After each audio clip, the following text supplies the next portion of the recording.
প্রিয় লালমনিরহাট বাসী, আসসালামু আলাইকুম। আমি মোহাম্মদ আব্দুল মতিন, অফিসার ইনচার্জ, লালমনিরহাট সদর থানা। প্রথমেই সদর উপজেলার সকল সম্মানিত নাগরিককে জানাই আসন্ন পবিত্র ঈদ উল ফিতরের অগ্রিম শুভেচ্ছা, ঈদ মোবারক। আপনারা জানেন, উৎসবের এই সময়ে মানুষের চলাচল ও আর্থিক লেনদেন বেড়ে যায়।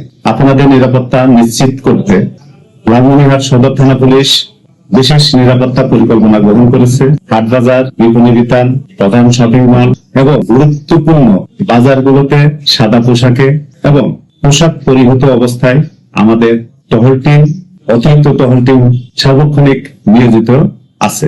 রাতের নিরাপত্তা, বাসাবাড়ির বা ব্যবসা প্রতিষ্ঠান রেখে যারা অন্যত্র গ্রামের বাড়িতে ঈদ করতে যাবেন তাদেরকে বলবো অবশ্যই বাসা ভালোভাবে তালাবদ্ধ করে এবং সম্ভব হলে সিসি ক্যামেরা দিকে নজর দিবেন। আমাদের রাত্রিকালীন টহল ডিউটি এবং টহল পেট্রোল জোরদার করা হয়েছে।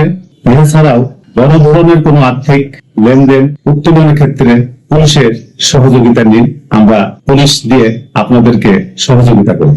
রাস্তায় চুরি, ছিনতাই এবং অজ্ঞান পার্টির খপ্পর থেকে বাঁচতে অপরিচিত কারো কাছ থেকে কোনো কিছু খাবেন না, গ্রহণ করবেন না। সন্দেহজনক কিংবা উচ্ছৃঙ্খল কোন লোকজন দৃষ্টিগোচর হলে অবশ্যই থানা পুলিশকে অবহিত করুন।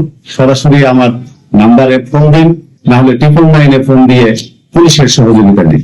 এছাড়াও অপ্রাপ্ত বয়স্ক যারা, তাদের হাতে বাইক দিবেন না, মোটরসাইকেল দিবেন না।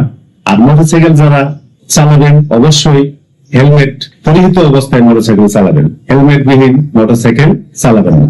ট্রাফিক পুলিশকে সহযোগিতা করুন। আইন শৃঙ্খলা রক্ষা কেবল পুলিশের একার দায়িত্ব না, এতে আপনাদের সচেতনতাও প্রয়োজন। এছাড়াও আলোকিত লালমনিরহাট বিনির্মাণের জন্য আপনারা মাদক সেবী এবং মাদক কারবারি তাদের সংক্রান্তে আমাকে তথ্য দিয়ে সহায়তা করবেন। আমরা যেন এই লালমনিরহাট সদর উপজেলাকে মাদক মুক্ত করতে পারি। আপনাদের সকলের ঈদ হোক আনন্দময় ও নিরাপদ। আমরা আপনাদের পাশে আছি।